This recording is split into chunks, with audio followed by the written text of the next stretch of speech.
आवडीचा स्वयंपाक बनवून ठेवते. काय ग सुनबाई, कोणी यायला लागले? अहो सासूबाई, माझा ना भाऊ यायला लागलाय. त्याला ना बिर्याणी खूप आवडते. आता मी बिर्याणीच बनवते.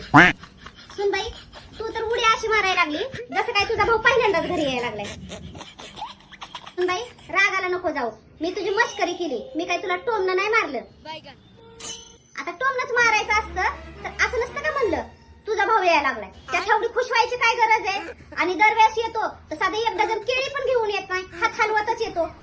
अबे साले, मी असं काय म्हणलं का? रागाला नको जाऊ. नाही नाही सासूबाई, मी कशाला रागाला जाऊ? मी जर रागाला गेले असते तर असं नसतं का म्हणलं. तुमची लेक आठवड्याला तोंडवरती करून इथं येते. तिने काय आणायचं सोडाच, घरातल्या सगळ्या वस्तू घेऊन जाते.